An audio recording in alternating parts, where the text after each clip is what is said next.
Today we are going to tell you the story of a true incident of 2012 which will make your soul tremble. Your eyes will become moist and only one question will echo in your heart. Till when? This is not an ordinary crime story but a truth that shook the whole of India. This is the Nirbhaya incident. The story of a night that brought the real ruthless and scary face of our society in front of the world. The 16th of December 2012, a cold winter night, deserted streets of Delhi and a bus moving in that silence. A 23-year-old girl was traveling in that bus, whom the world later came to know as Nirbhaya. She was a physiotherapy student who was returning home after watching a movie with her friend. But little did she know that this journey would become the last journey of her life. The 6 people sitting in that bus were not humans but beasts, and what happened next became the most brutal page in the history of India. All limits of brutality were crossed with Nirbhaya, so much so that the heart trembles even after hearing it. Beating, sexually abusing, and then such a cruel way of hurting her body that no normal person can even imagine. But friends, in this video we will not just tell you what happened in the bus that night. We will also show you who are those 6 beasts. Why could not even Nirbhaya's friend stop them? 4 were hanged. But what happened to the other 2? And the most surprising thing, how did the most brutal criminal get released in just 3 years? How did the criminals keep escaping the death penalty even after the court pronounced the sentence? This was not just the story of one girl. This was the scream of every woman who is afraid while returning home alone at night. This was the fear of every father who cannot sleep peacefully for his daughter. The entire story of that night, the truth of every moment that happened in the bus and what changed in the country after that accident, we will tell you everything in this video. So let's start the story of Nirbhaya's last night. Friends, the one whom the whole country knows as Nirbhaya today, her real name was Jyoti Singh. Born on the 10th of May 1989 in Delhi, Jyoti lived with her family in Palam area. She was good in studies and full of dreams. After 12th she prepared for PMT but did not succeed. She was not one to give up. So she took admission in a physiotherapy institute in Dehradun. After completing her studies in 2012, Jyoti returned to Delhi and started doing internship in Gurugram. Life was moving forward at its own pace. But the 16th of December 2012 became the last date of her life. That day Jyoti made a plan to watch a movie with her friend Avindra Pratap Pandey. Both of them came out of Saket Mall at night after watching the movie. It was a cold winter night.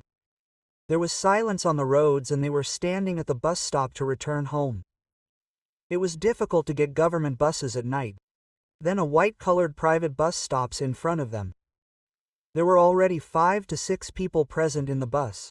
And seeing this, both of them had no idea that this journey was going to be the most dangerous journey of their life. Jyoti and Avindra boarded the bus. But after a while the bus changed its route. The windows and doors were closed and locked. The atmosphere had changed. Avindra got suspicious and asked, "Brother, where is this bus going?" Just then a man stood up. There was intoxication in his eyes and a scary smile on his face. He taunted, "Where are you guys going? What are you thinking, lovers?" Quote. Avindra was now convinced that something very wrong was going to happen. He said, "Hey, get me down now." But instead of getting me down, the accused started fighting with him inside the bus itself. All the 6 accused were drunk and their eyes were now fixed on Jyoti. The misbehavior had started and every second in that bus was taking Jyoti's life closer to death. As soon as Avindra opposed those beasts, the silence in the bus broke. The very next moment, iron rods started raining on his head and legs. One blow, then another, then a third. He fell on the ground but the beating did not stop. She was beaten so brutally that the bones of her hands and legs were broken. Her head was torn and blood started flowing under the seat. Nirbhaya was screaming loudly while watching all this. But her screams became like petrol for those monsters, which further inflamed their lust. Awandra was now lying unconscious, and now it was Nirbhaya's turn. She tried to fight with all her might. She kicked, screamed, cried, pleaded. But there was neither shame nor humanity in the eyes of the beasts. One pressed her mouth, the other tore her clothes. The third one dragged her by her hair, and then they pounced on her from all sides. As if a hungry herd has found its prey. And now they have to tear her to pieces and finish her off. One by one everyone raped her. Those people were playing, and her body had become their ground. The bus was moving on the streets of Delhi without any fear. Sometimes straight, sometimes U-turn, and the screams of a girl were echoing inside. There was only silence outside. Then, when the limit of brutality was crossed, one of them picked up an iron rod and inserted it in Nirbhaya's private parts. The pain was so much that her intestines came out. She fainted. But those wolves were still not satisfied. When their evil game was over, they threw both of them naked and covered in blood from the moving bus on a deserted road near Mahipalpur. It was 11:30 at night. The cold was at its peak, and both of them were lying there. Many vehicles passed by, alone and helpless. Some saw them, some ignored them. But no one had the courage to stop. Finally, a man called the police. PCR van came, wrapped in a blanket. Both were taken to the hospital. Nirbhaya was unconscious, but she was breathing. Avndr had regained consciousness, but his condition was critical. When the doctors saw Nirbhaya, they were also shocked. Her intestines were out. Her body had turned blue, and the internal bleeding was not stopping. The doctors said that we have never seen such a big damage. Still, Nirbhaya did not give up. When she regained consciousness, her first question was, "Is my friend okay?" And when the police asked, "Who did all this?" she told him every face, every action without any fear. After her statement, the police swung into action. Within 24 hours, Delhi was shaken. The same news on every TV channel, the same headline in every newspaper: gang rape in a moving bus, girl's condition critical. The police started investigating every private bus in the city. CCTV footage was scanned. Near the airport, a white bus was seen in a footage on which Yadav was written. Nirbhaya's friend identified the bus because its front left hubcap was missing. Investigation revealed that the bus belonged to Yadav Tours and Travels. The owner was Dinesh Yadav, and it was driven by Ram Singh, who lived in Guru Ravidas camp in RK Puram. The police recovered the bus and arrested Ram Singh. At first, he kept trying to escape. "I don't know anything." But when the picture of the bus, Nirbhaya's statement and evidence were put in front of him, he stopped speaking. Now Ram Singh had no way left to escape. Finally, he confessed, and during interrogation, he confessed every single thing. Other names also started coming out. First Mukesh, his younger brother; second Pawan Gupta, aged 19 years. Third Vinay, aged 20 years. Fourth Akshay, aged 28 years, and the fifth most dangerous was a minor aged just 17 years, whose identity has been hidden till date. The same person who had been most brutal with Nirbhaya. Today he must be roaming freely somewhere outside the jail. Police got sketches of everyone made and arrests began. Some had fled to their villages, some were hiding at relatives' houses, some were going to up by bus. But Delhi police found each one of them. As soon as the news of every arrest came, breaking news flashed on TV. One more brutal person arrested. The main accused was caught. The minor was also caught. Meanwhile, people's anger burst out on the streets. Crowds were gathering everywhere at India Gate, Jantar Mantar, Rajpat.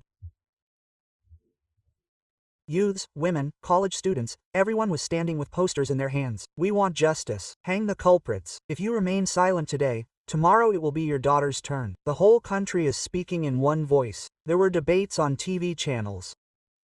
Can our daughters not go out of the house now? Pressure on the government was increasing. From the Chief Minister of Delhi to the Prime Minister, everyone's meetings increased. The matter was raised in the parliament. Even big leaders became emotional. But there was only one question in everyone's mind: Is the girl okay or not? The report came from the hospital. The condition was still serious. Surgery had to be done again, but the danger was not averted. The parents would sit outside the hospital and pray to God day and night. The tears in the mother's eyes had dried up. Only hope was left. My daughter is a fighter. She will come back. According to the doctors, a woman has about 20 inches of intestines inside her, but only 2-3 inches were left in Nirbhaya's body. Even the doctors were surprised to see the X-ray. Still, Nirbhaya kept giving statements, kept helping the police in the investigation. When the mother would protest, "Don't take statements in such a condition," then Nirbhaya would hold her mother's hand with her trembling hands and silently explain. Sometimes if she was unable to speak, she would write down her point. After a few days, the doctors said, "Now here it is difficult to handle. She will have to be sent abroad."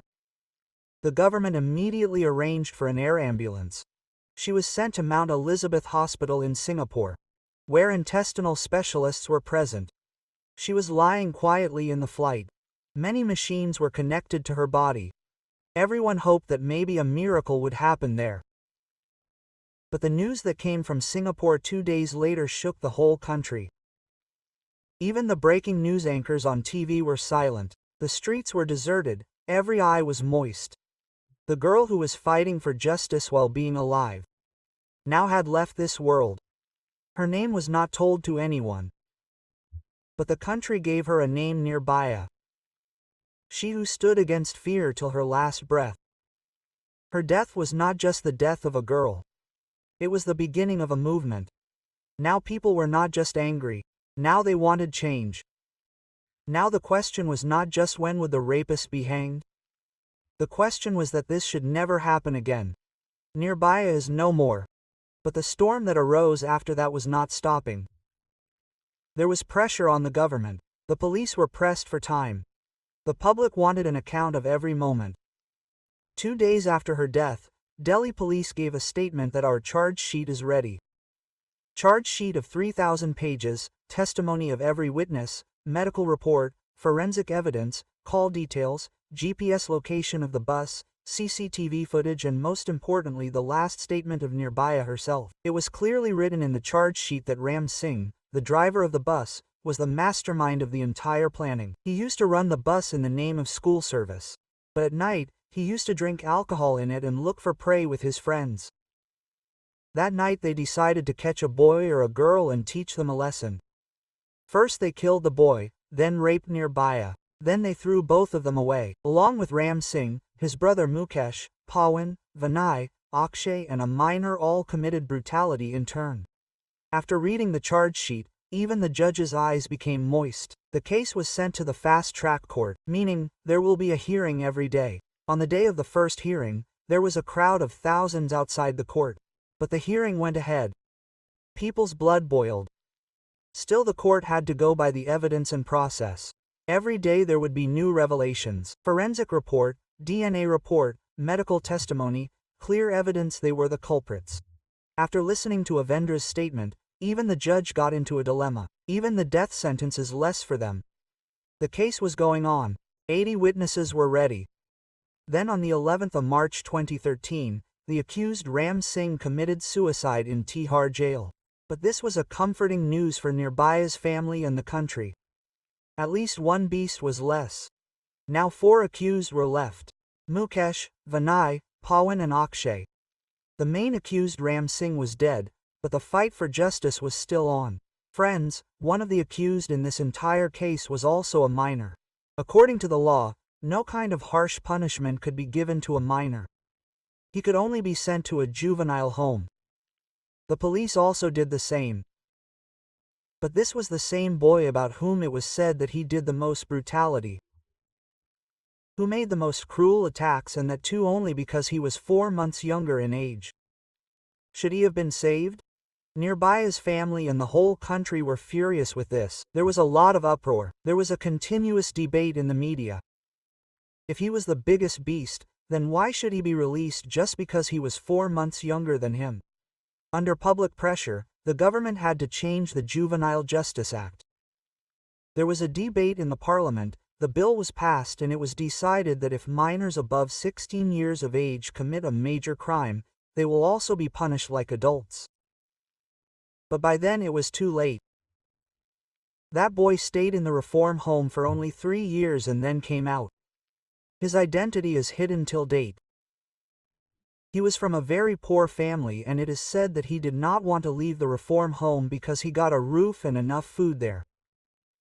While getting released from jail after 3 years, the Delhi government also gave him financial help of 10,000 rupees. Nirbhaya's mother said, "I don't know where that boy is. But one day God will definitely take revenge from him."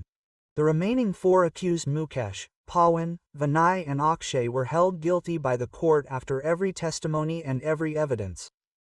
And then came the day the whole country was waiting for.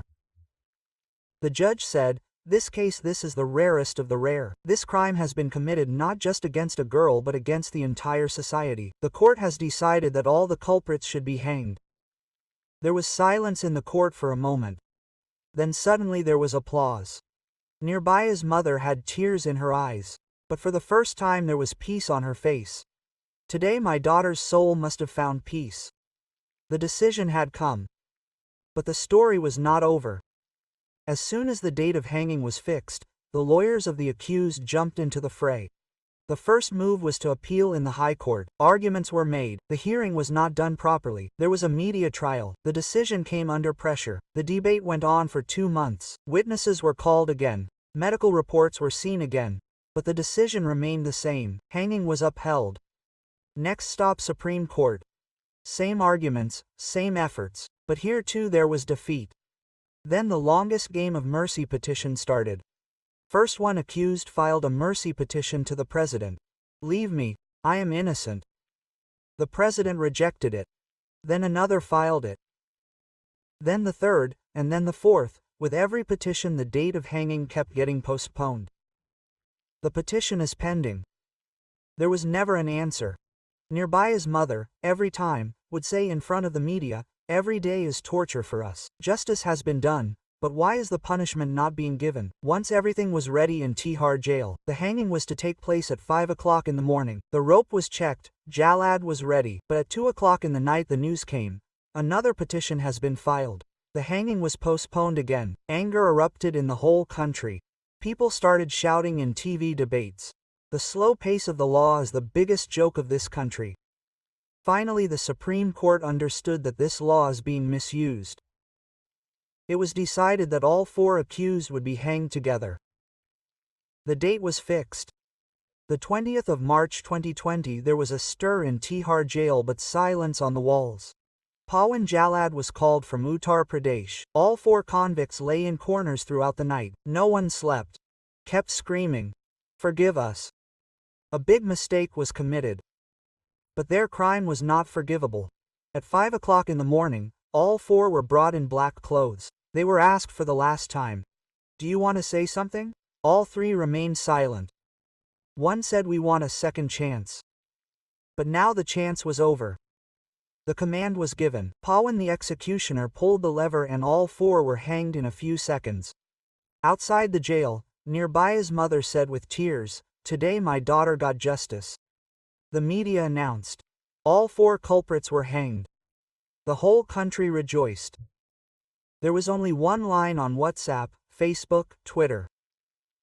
Finally Nirbhaya got justice. But did everything become alright just by giving punishment? Probably not. Because the horror that Nirbhaya suffered does not end with any punishment. But yes, that case shook the soul of the whole country. After that night, India was not the same as before. Now, girls walking alone in the streets of Delhi would say on the phone, "I am sending location, keep tracking." Boys sitting in the metro would think 10 times before staring at a girl. There was so much pressure on the government that new laws were made. Death penalty for rape was added to the criminal law. Cameras were installed in public transport.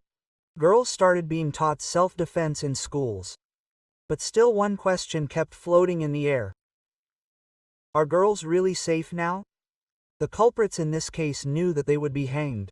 Still, in an interview with BBC, the accused Mukesh shamelessly said that a girl who walks outside the house at 9 o'clock in the night cannot have a good character. If Nirbhaya had not screamed, perhaps her life would have been saved.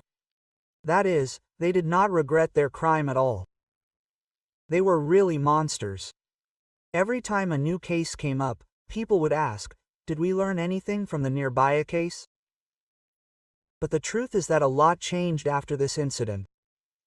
Those who earlier considered rape only a matter of honor, now started standing up for justice in the court. Girls who used to remain silent earlier, now started going to the police station and registering FIRs. Nirbhaya's story was not just a crime story. It became a revolution. Her mother had said, "That night I lost not just a daughter but a thought, Didi. But if today's girls are able to speak, are able to fight, then my daughter is alive somewhere." The Nirbhaya case taught us that justice is not easy. How important is the support of the media, public and family, and the biggest lesson is that change comes from fighting and not from fear.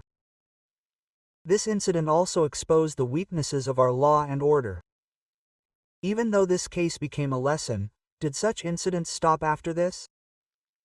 Unfortunately, even today girls are being brutalized in different parts of the country. In many cases, the culprits roam freely, which proves that the law of our country is still incomplete. So friends, this was the whole story of the Nirbhaya murder case. Now the question is to you. Have we really changed? Tell us your opinion in the comments, and yes, do not forget to subscribe to the channel.